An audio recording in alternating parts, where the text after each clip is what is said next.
pessoal, tudo bem? Paz e graça para todos vocês. Eu estou aqui, pessoal, fazendo esse vídeo para contraditar as retrucações de Silas Malafaia, a pessoa do pastor Paulo Júnior, que em um dos seus vídeos nas redes sociais, ele lá pelas tantas resolveu enquadrar Silas Malafaia no bojo dos falsos profetas. Paulo Júnior estava dissertando sobre o capítulo de Mateus 24, o qual Jesus trata desses adventos que estavam para acontecer até mesmo na sua época e progressivamente acontecendo nos nossos dias atuais. Eu entendo que Mateus 24 é um cumprimento duplo, né? É uma profecia de duplo cumprimento. Mas eu não quero aqui me aprofundar no que diz respeito ao texto, mas ir diretamente ao assunto das críticas de Silas Malafaia à pessoa de Paulo Júnior. Estou fazendo aqui espontaneamente esse vídeo, pessoal. Vejamos bem, Silas Malafaia, no seu programa de ontem, ele, em plena rede nacional, trocou farpas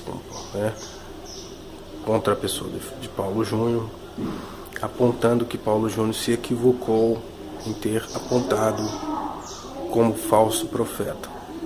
E ele vai usar trechos das Escrituras para se defender, e eu quero aqui analisar com vocês os trechos que ele usou para ver se de fato se sustenta nas Escrituras.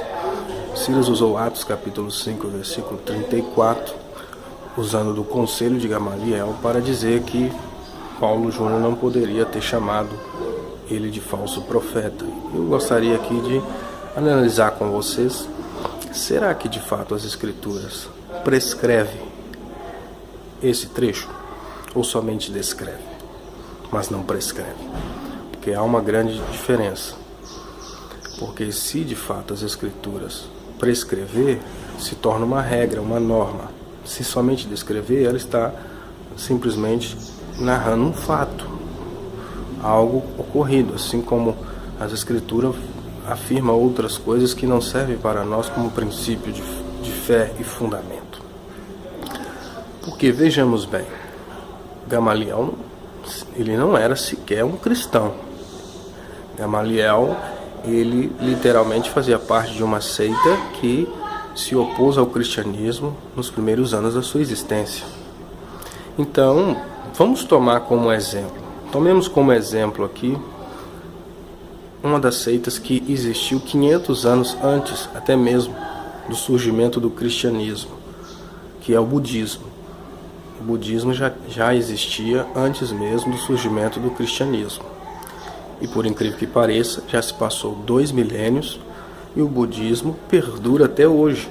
Ou seja, se tomarmos como premissa, como verdade absoluta, o argumento de Gamaliel, nós, infelizmente, seremos forçados a ter que afirmar que o budismo é uma religião de Deus. E o budismo ensina a reencarnação.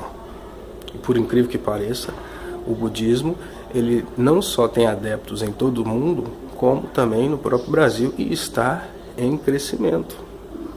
Então, isso não é uma verdade, no que diz respeito à norma, à ordem e inspiração divina.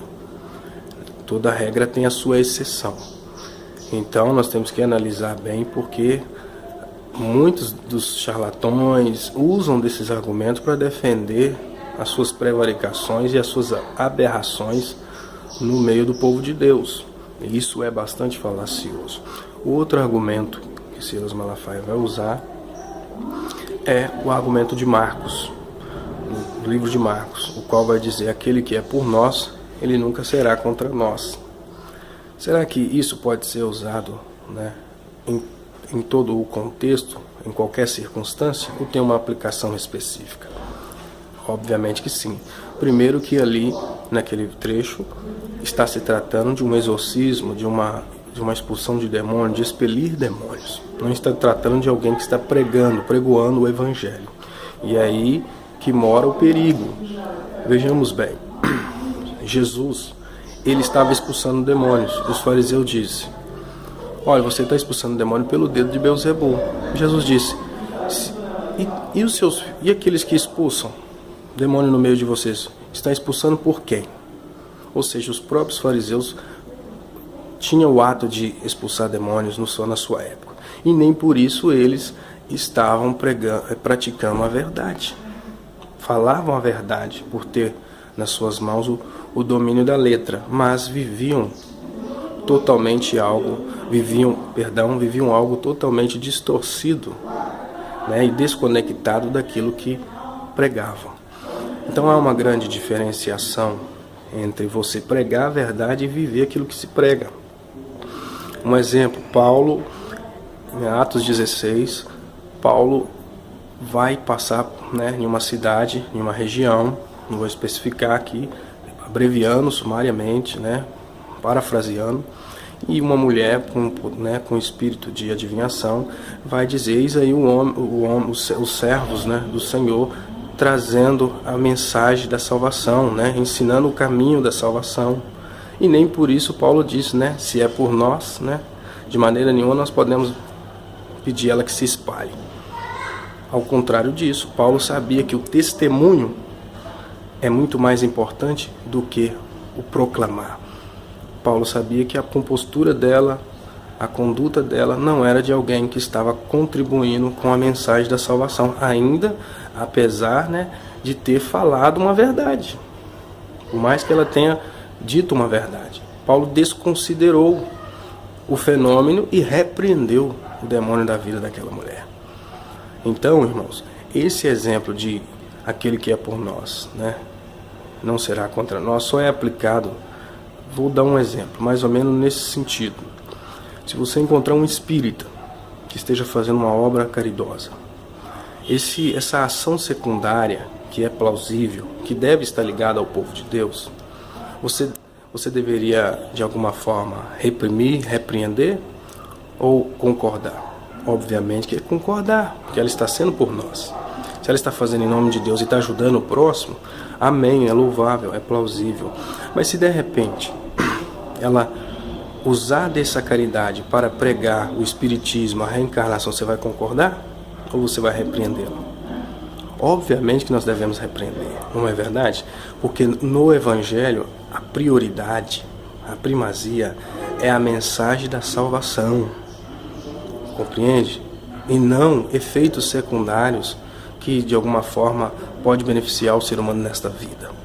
Ainda que Silas Malafaia, eu já pego uma ponte disso, tem contribuído com a sua cidadania, né, nos debates ferrenhos que ele tem contra a ideologia de gênero, contra os a homossexualidade, né, a doutrinação nas escolas para prejudicar, destruir a família, tudo isso é louvável, é plausível. Mas ele não pode usar isso como uma cortina de fumaça para, de alguma forma, né, obscurecer ou camuflar as distorções, as discrepâncias teológicas. A partir do momento que Silas Malafaia tem um avião de 2 milhões ao seu uso, você acha que de fato Silas Malafaia é por nós ou é contra nós?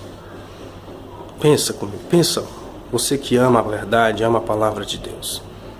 Porque ele está induzindo a muitos a blasfemar o caminho da verdade. Então é nesse sentido, e nem sempre as escrituras não apontam que o falso profeta ou até mesmo os anticristos, eles têm consciência do que são. Pergunta o Henri Cristo se ele acredita que ele é o anticristo. Ele vai dizer que é o próprio Cristo. Então, muitas das vezes o falso profeta é aquele que acredita que é verdadeiramente um profeta. Mas nós avaliamos pela condução das suas obras, pela sua conduta, pelo seu modo de viver. Um exemplo que eu deixo aqui e vou encerrar. Quando aquela mulher jogou um unguento em Jesus. Se Jesus fosse um profeta que defendesse homens que enriquecessem em nome de Deus para o bel prazer, ele não teria que se explicar nesse episódio. Quando a mulher jogou um unguento, os discípulos se escandalizaram. Como pode? O Senhor tem nos ensinado até aqui algo totalmente contrário e aceitar essa mulher desperdiçar esse unguento caro? Perceba, se Jesus, como líder, pudesse, né, se enaltecer, se engrandecer, usufruir daquilo que as pessoas doassem a ele, seja dinheiro, qualquer coisa, ele não teria que se explicar. Ou teria? Ele disse, não, essa mulher está me preparando o meu corpo para o sepultamento. Há um propósito nisso. Os pobres, você sempre terão eles aí. Compreende? Então isso fica claro, notório. Não adianta querer se justificar, né? Muitas pessoas ficam entristecidas por gostar, por admirar Silas Malafaia. Eu entendo que ele contribui, tem contribuído bastante com a sua cidadania, mas a questão aqui, o que está em jogo aqui é a verdade salvífica, é o evangelho da redenção, é aquilo que, né, levará o homem para o seu destino eterno. Então, pessoal, contra isso, não há o que questionar. A mensagem da salvação é inegociável. O evangelho não pode ser mercadejado. Então eu deixo aqui essa palavra para todos vocês. Fiz tudo espontaneamente, não há cortes nesse vídeo. E que Deus seja engrandecido. Eu acredito que Paulo Júnior teve muita ousadia e coragem. E é Deus chamando Silas Malafaia para o arrependimento. Ele se desfocou, ele tem perdido o foco. Há um jovem aí que teve até uma visão, um sonho com Silas Malafaia, que esses debates dele já se tornou algo filosófico. Ele está cego, ele perdeu, né, a direção. Procura nas redes sociais, você vai encontrar Silas Malafaia pregando contra a teologia da prosperidade, tendo um evangelho mais coerente. Então, irmãos, que Deus abençoe a sua vida e que você possa amar a palavra de Deus acima dos homens. Ok? Que Deus abençoe. Deixo aqui o meu manifesto, o meu apoio à pessoa do Paulo Júnior. Deus abençoe, um abraço a todos vocês. Até mais.